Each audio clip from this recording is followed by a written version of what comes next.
You hear me? Yes, I'm Reza, and thanks a lot for accepting to give a talk. Yes, And thank you for inviting me. thanks a lot. So I think we are almost ready to start. Shall we go ahead? Okay. So I just learned that the executive team has obtained the biography of speakers from language models. So let's see what ChatGPT says about Thomas Yeo. Thomas is an assistant professor at the National University of Singapore. His educational background includes a BS and MS from Stanford University and a PhD from the Massachusetts Institute of Technology. Prior to joining NUS, he held research fellow positions at Harvard University and Duke NUS Medical School. Thomas Yeo's work spans brain imaging, machine learning, and neuroscience. Notable research includes investigating the organization of the human cerebral cortex using intrinsic functional connectivity, developing methods for multivariate data analysis in fMRI studies, and contributing to brain-wide association studies to understand individual variability in brain connectivity. It's our pleasure to have Thomas in this symposium, and we are eagerly looking forward to hear the talk. Thomas? Great, thank you so much. Thank you for the invitation. Shall I go ahead and share my screen? Yes.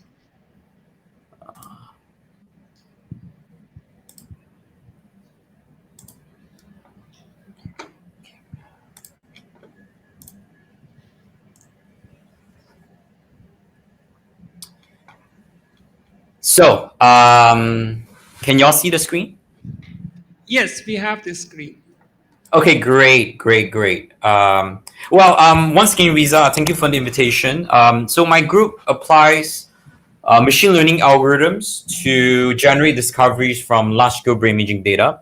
And today I'll talk about our work on leveraging population studies, so large-scale studies, for the eventual goal of N of one precision medicine. So as we all know, the human brain is a complex system with multi-scale spatial temporal organization. And so here the figure illustrate kind of spatial scales from genes to neurons to large-scale brain networks to behavior. And in my group, we focus on studying large-scale brain networks and behavior. But we have also begun using biophysical modeling to bridge the gap with microscale organization. So to study large-scale brain systems, we use functional magnetic resonance imaging or fMRI. So fMRI provides an indirect measure of neuroactivity based on neurovascular coupling. So on the right, you have these mice where the whisker stimulation is taking place, and you can see that as the whisker stimulation leads to neuroactivity, so that's the green flashes of light, and corresponding vascular dynamics. So that's the purple color vessel. Now, even though fMRI is kind of a crude tool, it is one of the few tools we can use to study large-scale networks in the human brain. So in particular, what my group used is this thing called functional connectivity MRI, as demonstrated by Barak Biswal and others. So if we take a kind of a superior parietal region shown by this black circle, we can correlate the time course across the entire brain, and we get a network of brain regions shown here. So this is referred to as the dorsal attention network. And what is cool is that we can extract this network even when the participant is not doing any explicit task. The participant is just lying at rest in the MRI scanner. So this correlation is referred to as resting state function connectivity. And over the past 30 years, there are many studies in humans and animals showing that functional connectivity is actually kind of a proxy of multisynaptic connectivity. So let me share with you one of my favorite studies. So We know from animal studies that the cerebellum form these close anatomical loops with the cerebral cortex. So basically, cortical areas projects to the pons, right, and then to the contralateral cerebellum. The efferents from the cerebellum then pass through the deep cerebellar nuclei to the thalamus and back to the cerebral cortex. This multisynaptic circuit, we can capture it with functional connectivity, right? So in healthy individuals, the left motor cortex is kind of more strongly connected to the right cerebellum than left cerebellum. And conversely, the right motor cortex has stronger functional connectivity with the left cerebellum than right cerebellum.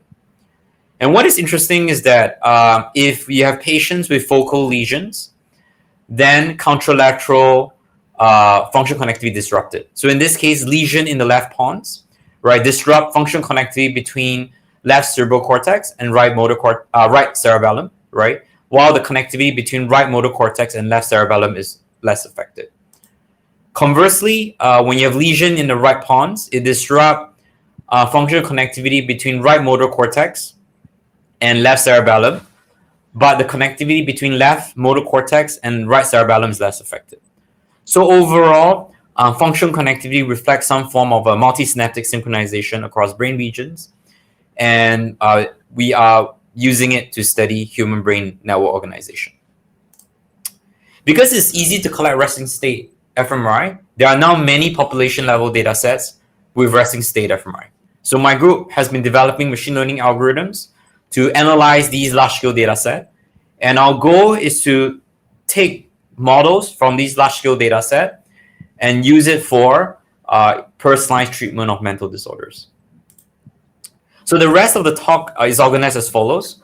There are 3 parts. So first I'll talk about using on estimating large-scale brain networks, and then I'll talk about the prediction of phenotypic traits from resting state functional connectivity. And then I'll talk about biophysical modeling. So on to the first topic. This work is done by Ruby, Ai Huiping, Xiaoxuan, and Alex. So I previously shown you this map before. So as you recall, the yellow and orange regions, these are regions whose fMRI signals correlate with the black circle, right? And we obtained this more than a decade ago by averaging across 1,000 participants. So when I start the video, we can see how the correlation pattern changes, right? And we can see that as the black circle moves around, the correlation pattern changes a lot. So to automatically discover the distinct patterns of correlation we see in the video, what I did was to use a mixture model to cluster the correlation patterns into networks of regions shown here for 7 networks.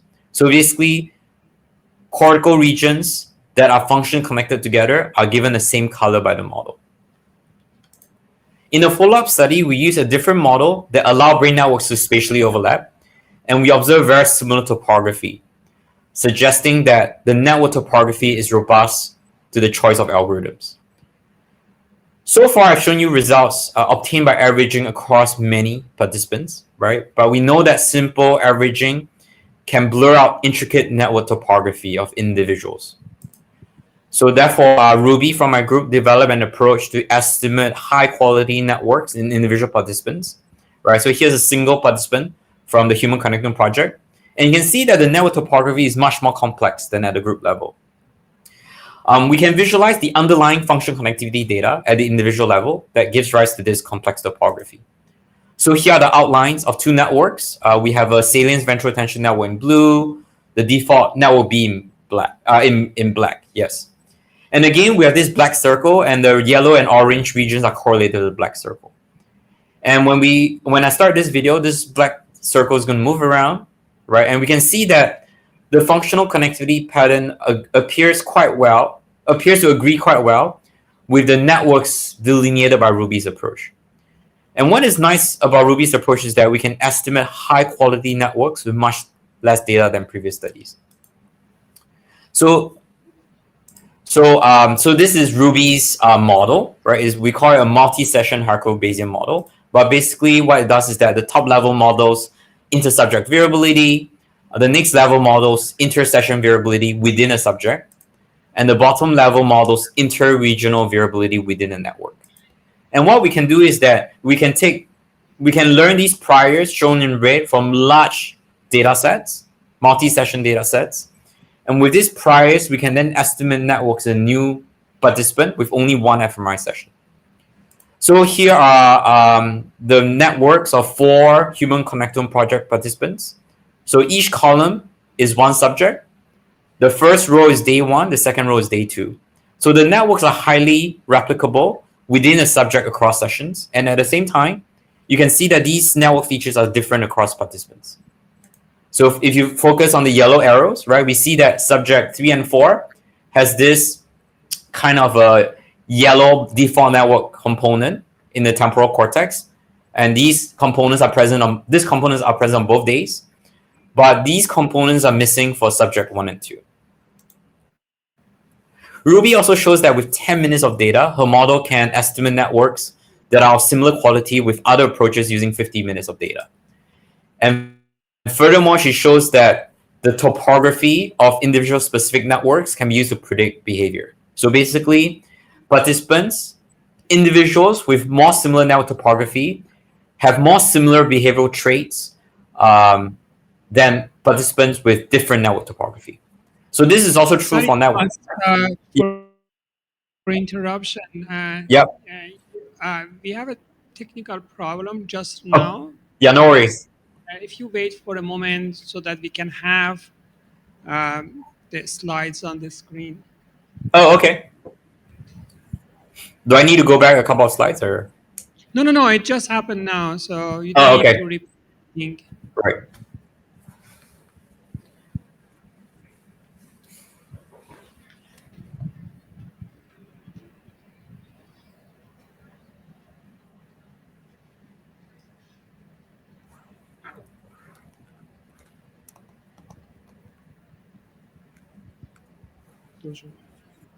Okay, now it's fine. You can continue. Okay, sure. Yeah. So instead of using network topography, we can also predict these behavioral traits with network size, right? But network topography seems to do better. In a follow-up study, my collaborator Avram Holmes' group shows that individual specific network size and topography are also heritable. So far, I've shown you that we can estimate these high-quality large-scale networks at the group level and at the individual level, right? We also done work on higher resolution parcellation. We know from system neuroscience that the cerebral cortex comprises maybe 300 to 400 cortical areas with distinct function, architectonics, connectivity, and topography. So each of these large-scale networks contains multiple cortical areas. And Alex developed an area-level parcellation of the cerebral cortex at the group level. And with Ruby's hierarchical Bayesian model, we can also estimate individual specific area-level parcellation. And more recently, we released a new area-level homotopic parcellation. It basically has the same properties as the Schaefer parcellation, but every parcel has a homotopic counterpart in the other hemisphere. So we believe this new parcellation is useful for lateralization study. And because its properties are highly matched to the Schaefer parcellation, we can also use it for non-lateralization study.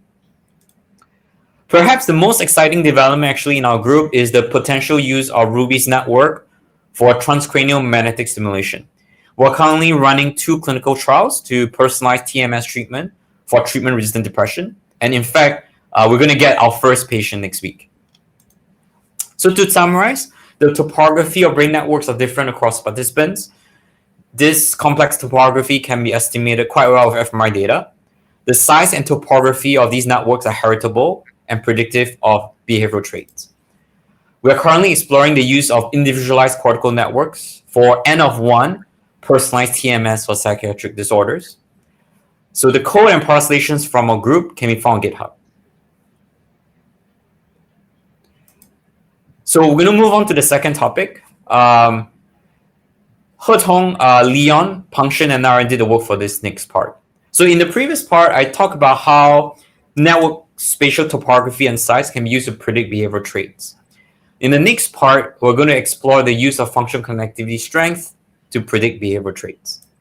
This is not a new topic. Many studies have used resting state functional connectivity to predict brain maturity in the left and fluid intelligence in healthy individuals. The reason why I'm interested in this is that I hope that in the future, we can use functional connectivity or MRI in general, or any brain imaging data, to predict treatment outcomes as well as the best treatment options for individuals. However, we're not quite there yet because prediction performance is still not very good. One factor influencing prediction performance is actually sample size. It is well known in machine learning that larger sample size result in better prediction accuracy. So here's an experiment from the UK Biobank. He Tong trained different models to predict fluid intelligence, and we consider causal regression in red and 3 deep learning models in blue. So y-axis is the prediction performance, higher the better, so this is prediction performance. X-axis is the number of training subjects. As the number of training subjects increases, all regression models keeps improving. What is interesting is that the sample size has a much larger effect than the choice of prediction model, and these results hold true for other phenotypes I've tested. So most of my students have engineering background, so they like to come up with complicated algorithms. So this is a little bit sad for them because, just by increasing sample size, we can increase prediction accuracy a lot. Now, the problem is that many studies have small sample sizes, right? So how can we translate predictive models from large-scale data sets to predict new unseen phenotypes in small data? So this point about new unseen phenotypes is very important. People collect small data sets because they want to study something different from the large data set. So we do not want to simply translate a fluid intelligence model from a large data set to predict fluid intelligence in a small data set. It will be much more useful if we can translate a fluid intelligence prediction model from a large data set to predict some other phenotype in a small data set. So He Tong's key idea is that most phenotypes are correlated, right? So on the right, I'm showing the correlation among 67 non-brain imaging phenotypes in the UK Biobank. So in general, we expect that a unique phenotype from a small-scale study could correlate with some other phenotype in an existing large-scale data set. So He Tong developed a framework to exploit these correlations. He called this approach meta-matching. We train a neural network to predict 67 non-brain imaging phenotypes in the UK Biobank, and then we translate this neural network to predict new phenotypes in the Human Connectome project. And we found huge improvement over traditional approaches. And just to emphasize the size of the improvement, so here's a prediction accuracy using classical causal regression with 100 subjects versus 1,000 subjects. We see that there is a big improvement as we increase from 100 subjects to 1,000 subjects. With meta-matching, we can achieve basically the same prediction performance using just 1,000 subjects. Since the original meta-matching paper came out a couple of years ago, we have made further improvements, and we have also extended to T1 data. Now, while meta-matching is focused on sample size, right? Sample size is not the only factor, right? So another important factor we can think about is scan duration, right? So in the next study, we will study how scan time and sample size can affect prediction accuracy. Because it would seem obvious that if you have longer fMRI time courses, then your estimate of functional connectivity will be more reliable and you should get better prediction accuracy. But it is unclear what is more important. Is it sample size is more important or scan time is more important? So here's the analysis that we did. So we start by looking at the prediction accuracy of the cognitive factor score in the Human Connectome project. So brighter color indicates better accuracy, darker color means worse accuracy. So x-axis is the scan duration for each participant, y-axis is the number of participants. So for a fixed scan duration, so let's say 34 minutes, right? The prediction performance increases with more participants. This is consistent with the UK Biobank results I just showed you. On the other hand, for a fixed number of participants, the prediction accuracy increases with greater scan duration per participants. So this is, again, not surprising. If we put the whole thing together, so here's a full plot. So the black line, along the black line, the prediction accuracy is constant, even though the scan duration and sample size are changing. So basically, we can compensate for shorter scan duration with a larger sample size. And conversely, we can compensate for smaller sample size with greater scan duration. But what is more important, scan time or sample size? So in this plot, y-axis is the prediction accuracy of the cognitive factor score from the ABCD study. X-axis is the total scan duration, right, which is the number of participants multiplied by the scan duration per participant. So amazingly, we see that total scan duration explains prediction accuracy really well. So each color represents different training set size, and dark colors correspond to larger training set. Dots of the same color represent different scan duration. We can repeat this in the Human Connectome project, and again, we see that total scan duration explains prediction accuracy really well, except that the accuracy kind of plateau and may even slightly drop after 20 to 30 minutes of data. This is partially due to brain state variation captured by the HCP study design, which I have not shown you, but if we have time, I can show it to you, right? So this suggests that if we do things differently from the HCP, the plateau might appear later. Now, looking at this plot, when we eyeball this plot, it seems like a log curve might be able to explain this trend really well. And so that's what we did. Right, we fit the accuracy with a logarithm function. So A times log of total scan time plus B, right? So once we estimate A and B for a phenotype, we can plot the normalized prediction accuracy on the y-axis. And the reason why we plot the normalized prediction accuracy is because certain phenotypes are better predicted than others. So this allows us to plot multiple phenotypes in the same plot. So let me show you the HCP cognitive factor score and the ABCD cognitive factor score in the same plot. I'll show two algorithms, kernel ridge regression, so that's KRR, or linear ridge regression. For prediction accuracy, I'll show you two metrics, Pearson correlation R or coefficient of determination, COD. So there are 8 possibilities here. And again, we see that this black curve corresponds to this log function, and we see that across data sets, algorithms and prediction accuracy metrics, the log curve can explain the prediction accuracy really well. We can repeat this with different phenotypes. So orange color are cognitive phenotypes, gray color are mental health, blue color is personality, yellow is physical health, green is emotional measures, and purple is well-being, right? So again, the black curve is the log function, and we can see that across phenotypes, the log curve can explain the prediction accuracy really well. Okay, so now I'm going to visualize this differently, where instead of the log of total scan, instead of the total scan time on the x-axis, I'm going to plot log of total scan time. Right. So if we plot the horizontal axis to be log of total scan time, then now, if we can see that there's a very linear relationship between log of total scan time and normalized prediction accuracy.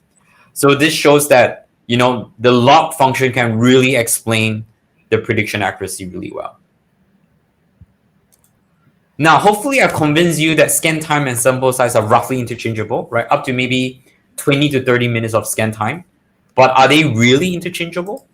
Right, so we can look at this more closely. So suppose we consider the cognitive factor score in the Human Connectome project, right? So y-axis is the prediction accuracy. On the x-axis, we hold total scan duration constant at 6,000 minutes. But we change the sample size from 600 to 100, and we increase the scan time from 10 minutes to 60 minutes. So intriguingly, the prediction accuracy drops as we increase scan time while holding total scan duration constant. So the drop in prediction accuracy is only significant from 40 to 50 minutes and from 50 to 60 minutes. But even before that, you can see that there's this downward trend, right? You can see this downward trend even though it's not significant. We repeat this with 19 ABCD phenotypes, right? So this is the same similar plot as the left-hand side. The total scan duration is held at 40,000 minutes, and we vary the sample size from 1,000 to 200 while increasing scan time from 4 to 20, right? And so again, we see that on average across 19 phenotypes, prediction accuracy decreases as scan time increases. And now these differences are all statistically significant. So overall, this seems that up to 20 to 30 minutes, scan time and sample size are roughly interchangeable, but sample size is slightly more important than scan time. As we increase scan time, right, sample size becomes more and more important relative to scan time. So how can we explain this? Luckily for us, Tom Nichols came by Leon. This work is done by Leon. Tom Nichols came by Leon's poster at OHBM, and he was very intrigued by our results. So he derived a closed form formula relating prediction accuracy as a function of sample size n and scan time per participant t. Right, so you can think of K0 as the maximum prediction accuracy for a phenotype. Obviously, this vary according to the strength of the relationship between the phenotype and function connectivity. Right, you have this term, which is just sample size n, and also a second term nt. So nt is basically total scan duration, right? Sample size n times scan duration t. We see that as n and t goes to infinity, right, this whole thing goes to 0, right? And this square root becomes 1, right? And so we will achieve the maximum possible accuracy K0. But the problem is that K0, K1, and K2 are unknown, right? But there are only 3 unknowns. So we can actually fit it to different phenotypes, right, to estimate K0, K1, K2. And with just these 3 parameters, K0, K1, K2, we can get a really nice fit to real data. So the black curves correspond to Tom's theoretical model, right?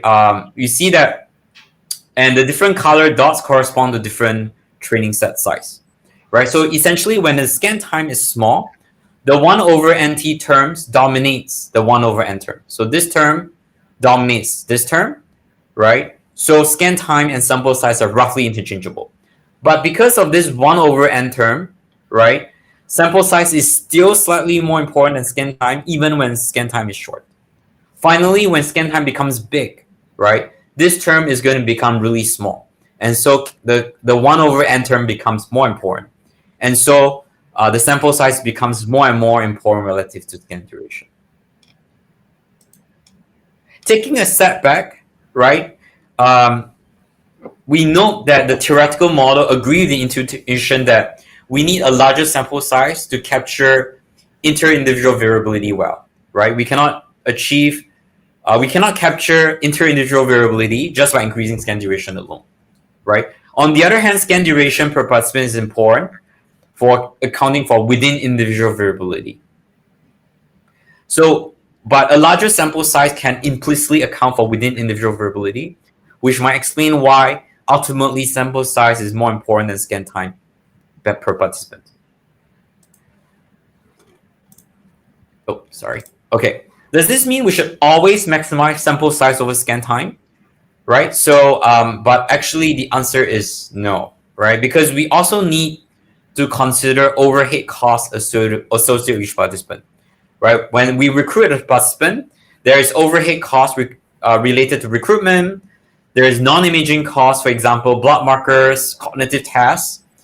There are non-MRI imaging costs, for example, PET, for example, or EEG, right? So how can we use Tom's formula to inform study design while accounting for overhead costs? To do this, we can think of the square root term. We can think of this square root term as the fraction of maximum accuracy, and we can average that across phenotypes and extrapolate to different sample size n and scan duration t. And we can get a plot like this. This is similar to the plot I've shown you previously, right? Y-axis is the number of participants, x-axis is scan time per participant. But using Tom's formula, we can actually extrapolate to huge sample sizes as well as really long scan time. So color indicates the fraction of maximum accuracy that we can obtain by averaging across 36 HCP and ABCD phenotypes. And so this is the resulting plot.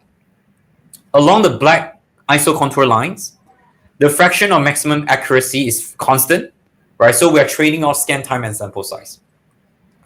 However, along the black isocontour lines, right, as we go along, let's say this line, the total scan duration is actually going up, right? Because sample size is more important than scan time per participant, right? So as we decrease sample size, we need to increase scan time a lot more than we decrease sample size, right? But the key here is that even though as we go from left to right along a black curve, the total scan duration increases, the cost might actually not go up because the overhead because of the overhead cost associated with each participant. So for example, if we consider a small study, so here FMRI budget is, let's say, $100,000, and it costs $500 per hour of MRI scan. The y-axis is fraction of maximum accuracy. The x-axis is scan time per participant. So here are 5 curves corresponding to different overhead costs per participant, right? And here are the 5 curves, right? As we go from left to right, the scan time per participant increases, but the sample size decreases. So the total FMRI budget is held constant at 100K. So the solid circle essentially shows the optimal scan time where we achieve maximum prediction accuracy. So for example, if we look at the orange line, right, where the overhead cost is $500, sorry, that's the green line, where the overhead cost is $500, right? The maximum prediction accuracy is obtained with 105 participants and 54 minutes of FMRI per participant. So this is much longer than what is assumed in the literature, right? And we can consider, on the other hand, we can consider a large-scale study where everything is the same as before, but now the total FMRI budget is 10 million. So in this case, as we go back and forth between the two slides, we see that the fraction of maximum accuracy is higher when the FMRI budget is higher. So this makes sense because when our budget is higher, we can collect a larger sample size and longer scan duration per participant. And again, as we go from left to right along each curve, right, the scan time increases, but the sample size decreases. So the total FMRI budget is held constant 10 million. And again, the solid circle shows the optimal scan time per participants, where we can achieve maximum prediction accuracy. And when we see that the overhead cost is $500, which is the green line, right? So we should scan 12,500 participants and 36 minutes of resting state FMRI per participant. And again, if we think about all the large-scale studies we know, ABCD, HCP, UK Biobank, and so on, it seems that for most study, except maybe the HCP, most of these large-scale study might have benefited from a longer scan duration and smaller sample size. So to summarize, meta-matching allows us to translate predictive models from large data sets to predict new phenotypes in small data sets. So pre-trained meta-matching models from the UK Biobank is publicly available. We find that the log of total scan duration explains individual level prediction accuracy really well. And the implication is that sample size and scan duration are roughly interchangeable. However, the returns of scan duration diminishes relative to sample size, which we can explain with a theoretical model. When considering fixed costs associated with each participant, small-scale study might benefit from much longer scan duration than typically assumed. And even large-scale studies might have benefited from longer scan duration with smaller sample size. More broadly, our results suggest that when we use traditional power analysis, where the only inputs are sample size, these kind of power analysis inevitably point towards maximizing sample size while minimizing scan time under a budgetary constraint. So the resulting prediction accuracy are likely lower than would be produced with an alternate design, thus impeding scientific discovery. So we will be making our empirically informed reference available for future study design. So this is the end of the second part. For the third part, Xiaolu, Peng, and Shaoshi did all the work, where so far we have focused on large-scale brain networks and their relationship with behavioral traits. Now I'll talk about biophysical modeling. So there's a long history in modeling spiking neurons. These spiking neurons can be coupled together with AMPA, NMDA, and GABA receptors. The exciting thing about these spiking neurons is that they are governed by biophysical parameters, which we can in principle measure in invasive studies, either with histology or with invasive electrophysiology. So neuromass models simplify these detailed spiking networks by capturing the average dynamical behavior at the level of neuronal populations. So the resulting mean field model is able to generate large-scale dynamics with relatively low complexity. So we're going to focus on the dynamic mean field model proposed by Gustavo Decco. right? Basically, in the mean field model, each cortical ROI is represented by a system of nonlinear ODEs, which are coupled together by structural connectivity. The structural connectivity can be from diffusion MRI, or it can be from invasive tract tracing studies in animals. So in this talk, we will use diffusion MRI. The mean field model has many parameters controlling local synaptic properties. These parameters are manually tuned, so it's common to assume the parameters are the same across the brain. So if not, there'll be too many parameters to tune. However, given that different cortical regions have distinct cellular properties, this is not biologically plausible. So Peng developed an automatic algorithm to estimate the mean field model parameters. Because the estimation is automatic, we can allow the local synaptic parameters, in this case, the recurrent connection strength W, and the external input I to be different across cortical regions. We apply his approach to the Human Connectome project, and we get much better fit to functional connectivity in the test set. So the estimated model parameters exhibited very intriguing spatial patterns. On the left is the external input current, and in the middle is the recurrent connection strength. And we see that the spatial pattern agrees quite well with resting state networks shown on the right. The spatial patterns are also correlated with neuronal cell density from histology. It's correlated with T1, T2 estimate of intracortical myelin, and the first principal gradient from Daniel Margulies. So therefore, without assuming the existence of a hierarchy, the estimated model reveals a large-scale cortical gradient.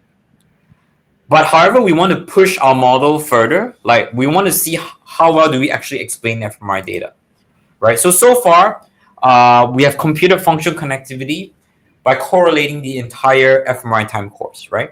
So this assumes the underlying functional connectivity does not change over time. What many studies have done is to compute functional connectivity over short time windows. For example, here's a functional connectivity matrix using fMRI data during the short window shown here. We then slide the window over and we compute another functional connectivity matrix. And we can repeat. We can slide the window many times, resulting in many functional connectivity matrices. So this is referred to as time-varying functional connectivity or dynamic functional connectivity. So what do we do with so many matrices? There are, of course, many different things we can do, right? A nice way to visualize this data is to compute correlation between all pairs of functional connectivity matrices, and we get this matrix shown here. So this is a T by T matrix, where T is the number of sliding windows. We call this the functional connectivity dynamics matrix. The diagonals are high because of the autocorrelation in fMRI data, but we also see these off-diagonal blocks of recurring functional connectivity patterns. We are intrigued by the mechanism driving this dynamic fluctuation, and indeed there is some early work on this topic by manually tuning the parameters of biophysical models, such as Andrew Zaleski and Enrique Henson. So the question we have is, does Peng's mean field model generate realistic functional connectivity dynamics? So this is the functional connectivity dynamics of a single human connectome project participant, right? Here's a functional connectivity dynamics of the relaxed mean field model, which we obtain by fitting to static functional connectivity. So we see that we get very flat functional connectivity dynamics with no recurring connectivity patterns. So this is actually very sad. Xiaolu developed a new algorithm that allows us to fit to both static functional connectivity and functional connectivity dynamics. This results in much more realistic dynamics shown here. We want to understand these dynamics a bit more, so let's dig in, right? So this is a simulated functional connectivity dynamics matrix from the model, right? So we can see that there are these rate blocks where the functional connectivity dynamics are stable over a long period of time. And there are these time periods in which functional connectivity patterns are stable for only a very short period of time, right? So essentially, we only see autocorrelation in the data. We hypothesize that the brain might be exhibiting multi-stability, right? So there might be a period during which the system, right, is functioning in this low amplitude state. And in this state, the system is dominated by noise, right? And there might be a period during which the system is fluctuating in this high amplitude state, right? And there are these large coherent fluctuation in the system. Xiaolu found that the amplitude of fMRI signal indeed track these states really well. And in fact, this is especially the case for sensory motor regions. So they might be drivers of functional connectivity dynamics. But this is just correlation, right? We have a nice computational model, so we can actually causally manipulate it to test the hypothesis. So here's a simulated functional connectivity dynamics matrix from the mean field model. We picked this matrix because we observed that the system is in a low amplitude state, right? And so given that our hypothesis is that sensory motor regions might drive functional connectivity dynamics, what we did was to inject noise for 1 TR in sensory motor regions. And we find that if we do that, the system seems to have transitioned into a high amplitude state, at least for a short while. If we repeat this for another set of regions, we actually do not see such behavior. So overall, at least it seems that from the perspective of the computational model, it seems that sensory motor regions might be drivers of functional connectivity dynamics. We also find that the distribution of the sensory motor drivers correlate with the first genetic principal component. So the genetic principal component is known to strongly correlate with the spatial distribution of genes coding for different excitatory and inhibitory neurons. This suggests a potential link between functional connectivity dynamics and the heterogeneity in excitation inhibition balance across the cortex. However, this point about excitation inhibition balance is actually speculative because in the mean field model, the excitatory and inhibitory populations have been collapsed into a single population. So in a follow-up study, right, Shaoshi applied the same algorithm to a different mean field model from Gustavo Decco.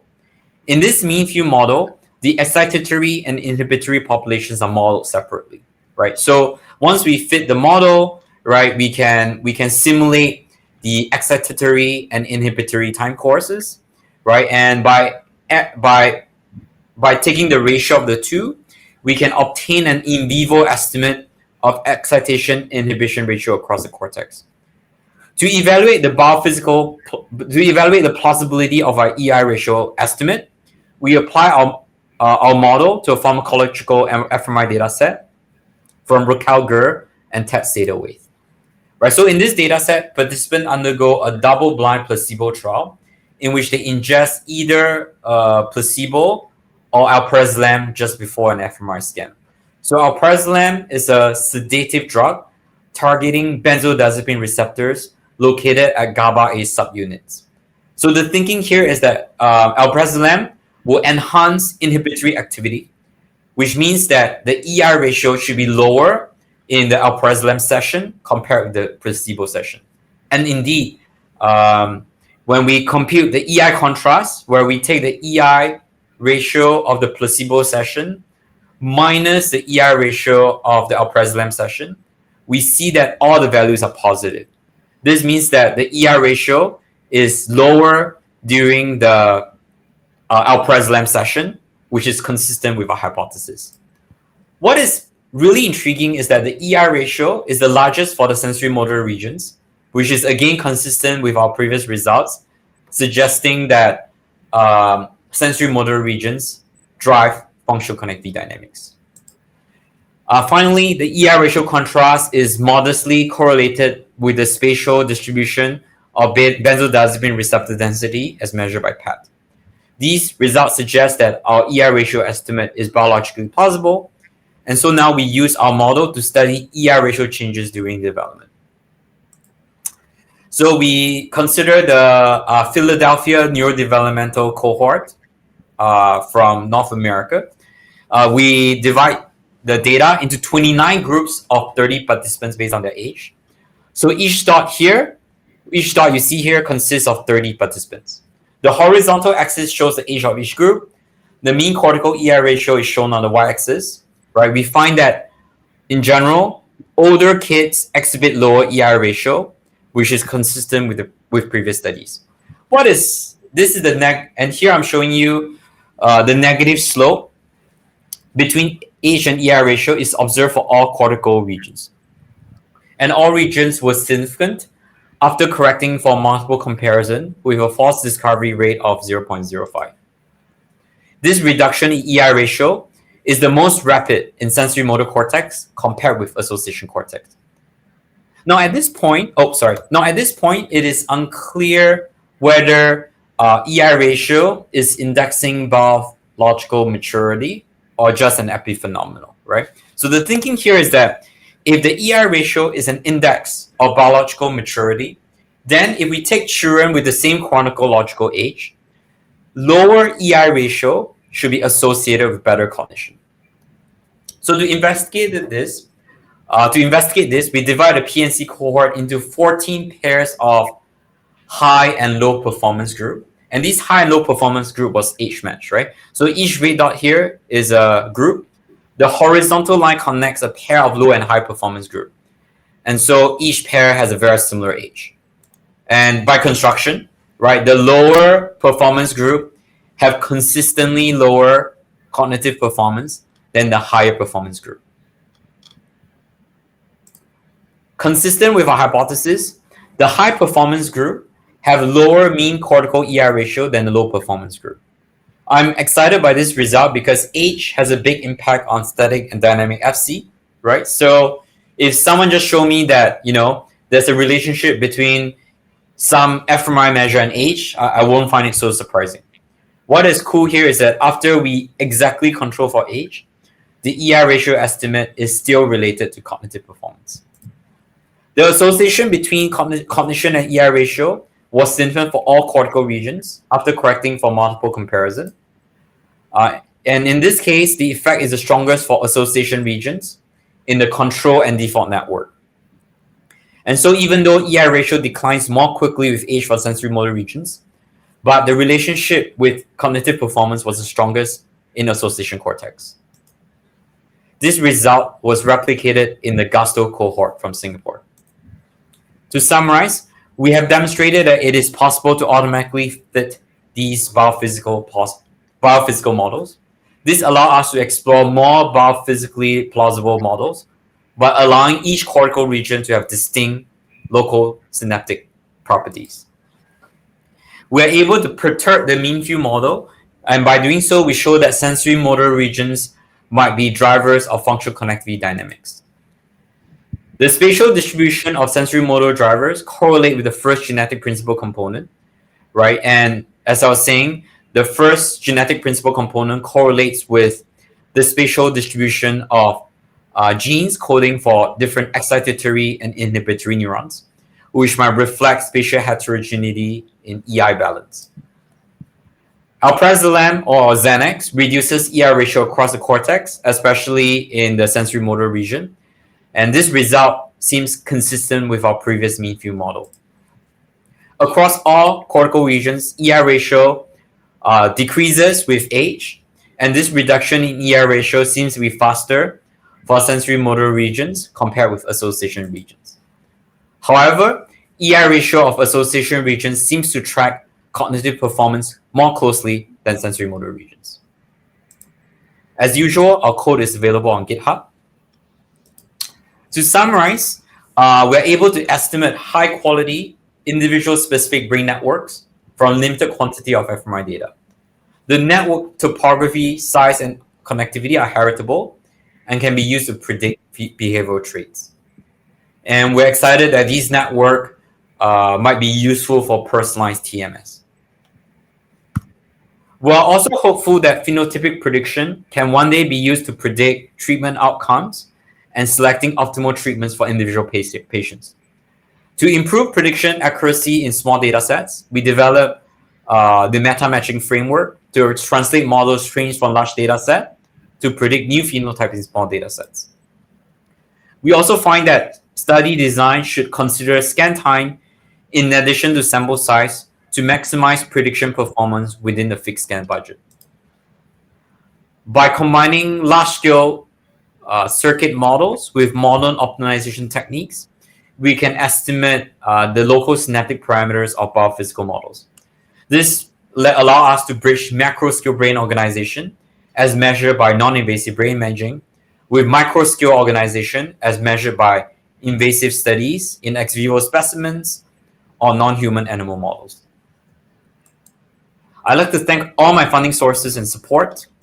And of course, the work is not really done by me; it's done by my members from my group.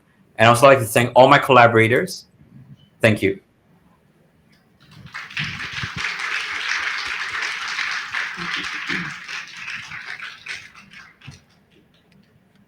Thank you, Thomas, for a very interesting talk. So, if there are any questions, you can ask Thomas.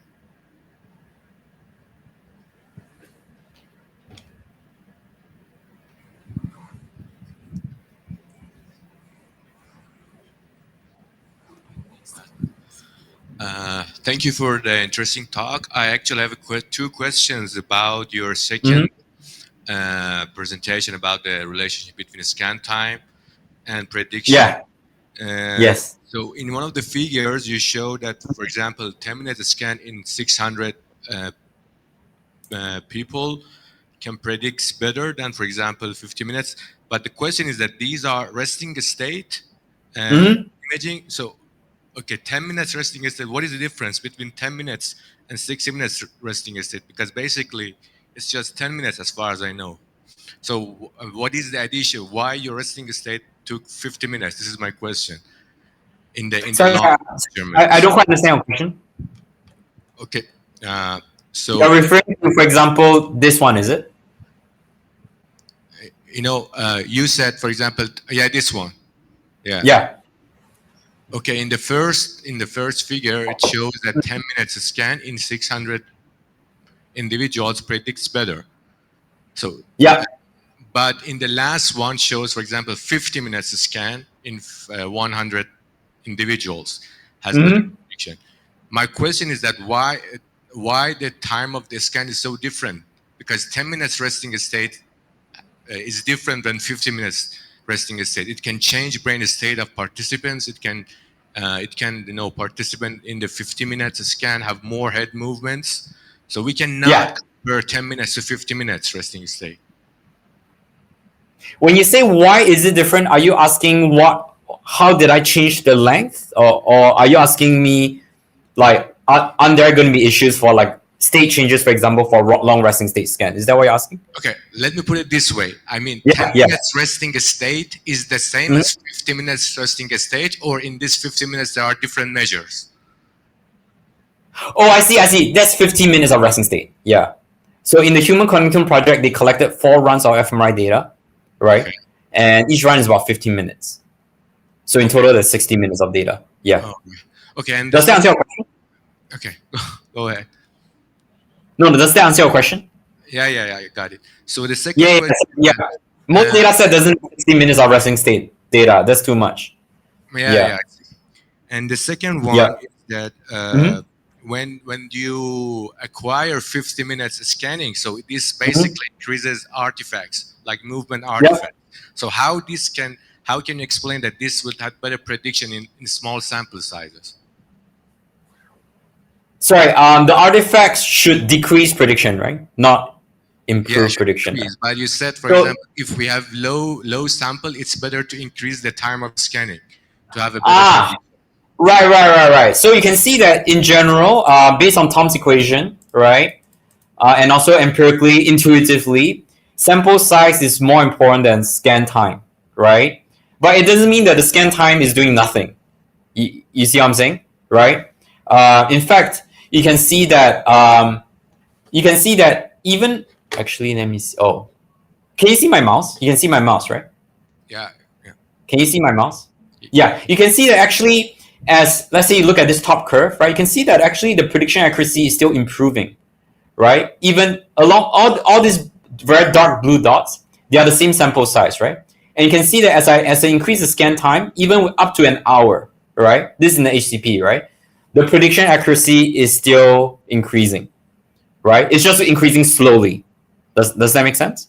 Yeah, but in the large sample size, just imagine I have 30 participants, so.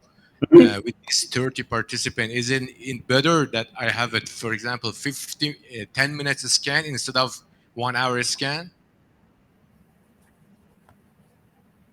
You're saying that. So you're saying that. Yes. Sorry. Can you repeat your question again? Okay, my studies are usually have small sample size as a lot of Yes, studies. yes, Okay, so yes, my yes, yes. question is that if I put my subjects in the scanner for 1 hour, so this means Mm-hmm. more head movement, more artifacts in the low sample sizes. But Yeah, your argument was that if the sample size is lower, it's better to increase scan time, and this can improve. yep, yep, yep, yep. I mean, obviously, I cannot. I cannot. I don't know how you collect data, but at least in the data set we've looked at in both ABCD and HCP, right? Longer scan time does lead to better prediction. Okay, Yeah, thank you. I think it's very interesting yeah. results. Thank you for the talk. You all, sorry. Actually, it's worth.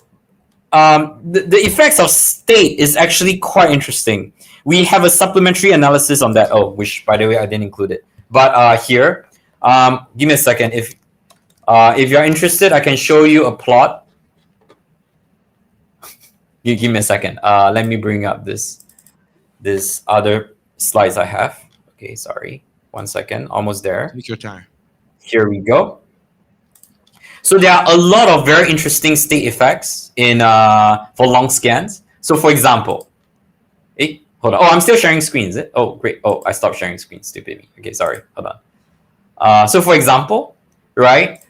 For certain phenotypes, for example, this is the anger and aggression phenotype in the Human Connectome Project. What is super interesting is that this is the total scan duration, right? Same plot as before. And so as we go from left to right, notice that the prediction accuracy actually goes down. It first goes up as you increase your scan time, and then it goes down, and then it goes up again, Yeah. right? And this is probably the effect you're talking about. When you have long scans, you have an interaction between inter-individual differences in state changes. Some participants might be more sleepy, some participants might be less sleepy. And there's an interaction with the phenotype we're trying to predict, right? Which will result in this weird state effects. If we randomize the ordering of the data, so in this case, the HCP has 4 runs. We randomize the ordering of the 4 runs. We actually recover a very nice log curve, actually. Yeah. So this is before randomization, and this is after randomization.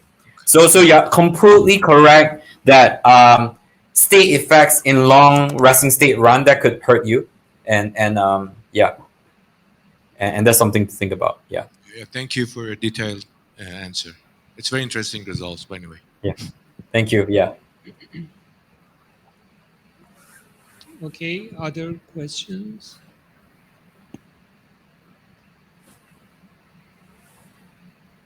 So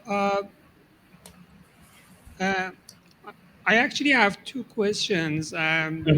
My first question is related to the second part of your talk, where you are predicting some behavioral phenotypes from resting state functional connectivity data. Yes. Yes. So if we look at closely, if we look closely at the plots, the maximum possible accuracy that we see are around 0.5 correlation coefficient value, Yep. which means that there are a lot of unexplained variants. Still, there are a lot of unexplained variants. So what are your insights about how we can pass this fundamental limit? Should we consider data from other modalities like task fMRI data, and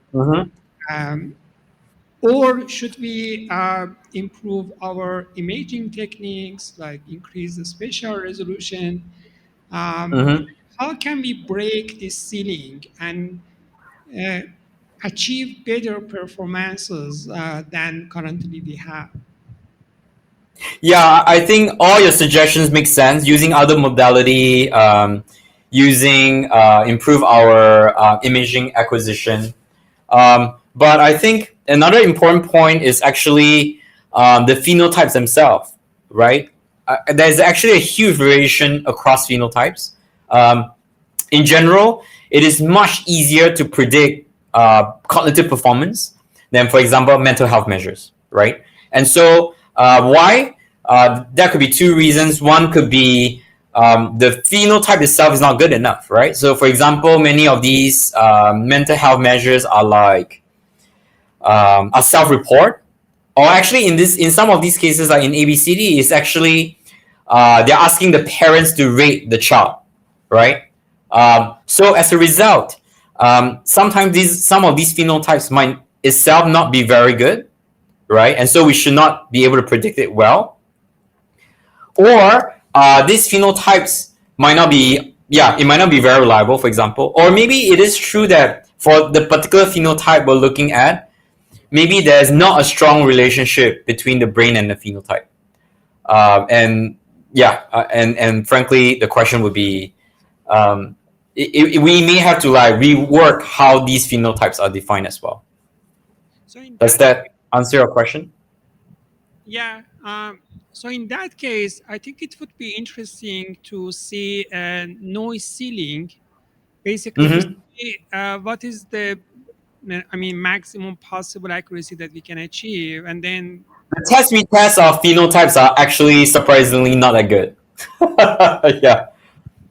Many of these measures we're talking about, like the test retest of these behavioral phenotypes, behavioral traits, it could be like 0.5 or less, you know? Yeah. Yeah. So So some of these phenotypes are trying to predict, the test retest is already not that good. Yeah. okay, and then my second question is about the last part of your talk. So you showed that apparently the sensory motor cortex is the main driver of functional connectivity and dynamics. Yes. Yeah. This is actually kind of puzzling for me because your data is the resting state data. Yes. So Yep. during rest, we actually have the least response fluctuation in sensory motor cortex. And we have more fluctuation in default mode network and frontoparietal network and other networks. And actually, I was expecting to see that default mode Sorry, can you repeat that last part again? Can you repeat that last part? You're saying that during the resting state, you have lower activity in the motor cortex. Is that what you're saying? Yeah, we have the least response fluctuation in sensory motor cortex, yes, because there is no stimulus. Yes, there's no stimulus, but I have this at some point. It's actually a bit unclear to me that it is true if we compute fMRI amplitude. Is that actually lower in sensory motor cortex? That may not be true, you know. Actually, I do have some data that can tell us, but I don't have it with me right at the moment. But okay, yeah, let's follow that line of reasoning. Yeah. So do you agree that we have more response fluctuation in default mode network and frontoparietal network during rest? If that, Yeah, as I say, I'm not so sure. I will need to dig out the paper. We actually had a paper on that, but I forgot what was the plot. Yeah. What I do know is that arousal effects are stronger in like sensory motor visual cortex, right? So yeah. So actually, a lot of the arousal effects are there. So a lot of the pardon.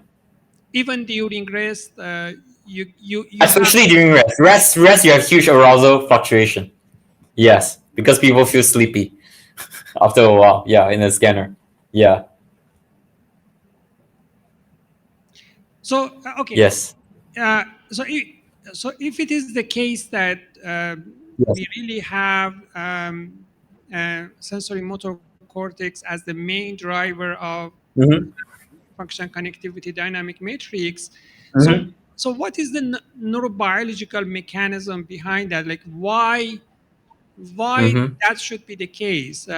Like what is going on at the neurobiological level that we see such Right. I was thinking is that actually, if you look at the gene expression data, the spatial distribution of these excitatory and inhibitory genes, they're actually not uniform across the cortex, and yeah, and actually, hold on, let me see. Actually, maybe I can bring up hold on 1 second. Let me bring up something. I can show you an old talk where I actually have included the sorry, 1 second. Now I have like 3 PowerPoints open. 1 second. Let me see if I have it. Show it to me. Do I still have that? Oh, there we go. Yep. Okay, here, let me show you. Yeah.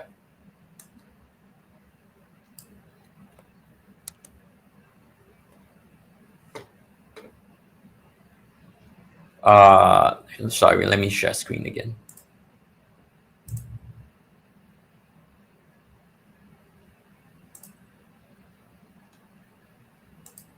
Okay, yeah.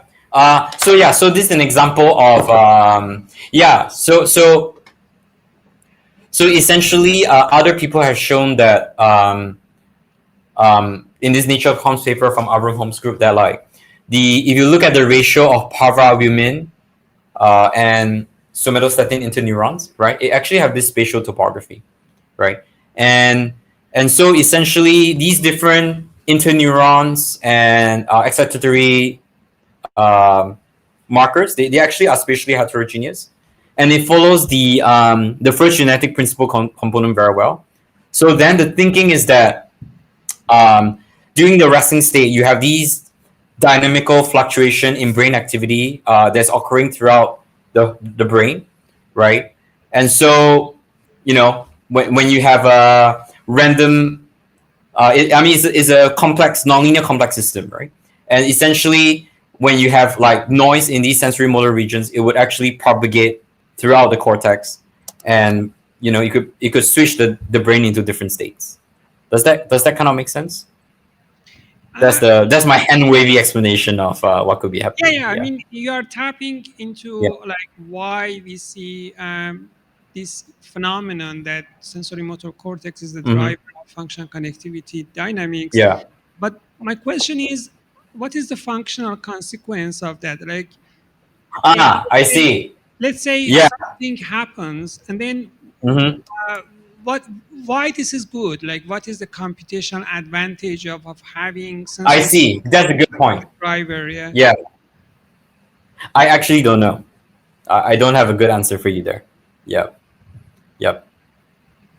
What is the function of these fluctuations, right? No, I don't know what's the function of these fluctuations. Yeah.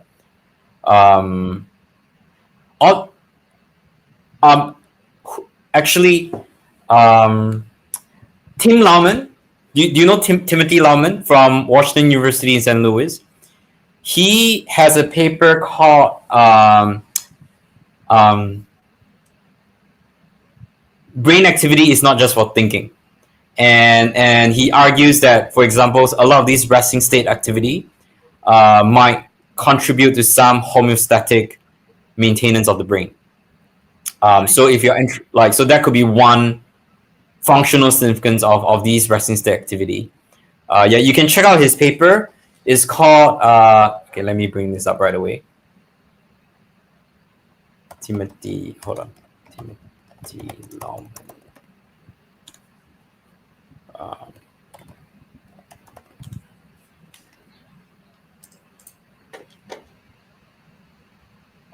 Here we go. Is this paper? Brain activity is not only for thinking. Can you see? Yeah. So right. So it is more like keeping the system alive and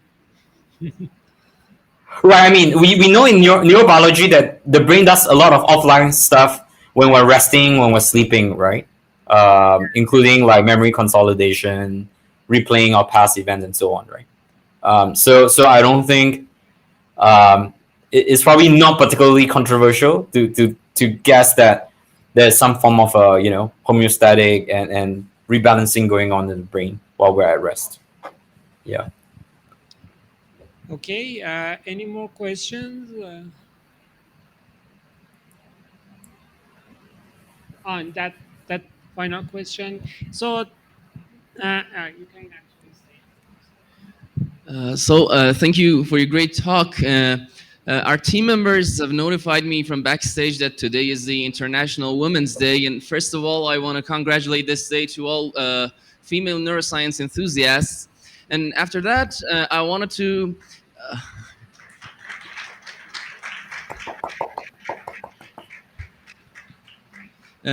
ask about your opinion as to female neuroscientists' contribution to the field, and how will they continue to play their role in this field of study?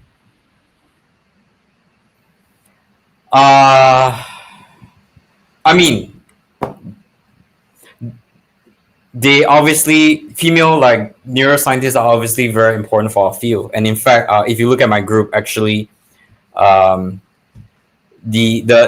most exciting stuff in my group right now is doing the clinical trial on TMS, and it's completely driven by Ruby.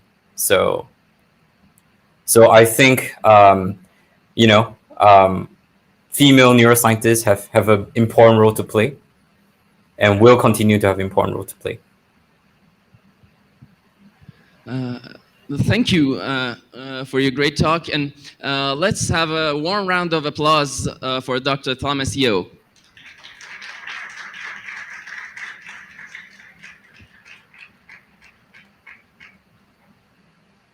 Okay, thank you. Bye-bye. A good day to you, sir. Okay, thank you everyone for participating in this event. I hope that this day has been productive to you up to this point. And now we are going to take a short lunch break. We will return to the conference hall at 13. At 13 we will continue the program. Thank you.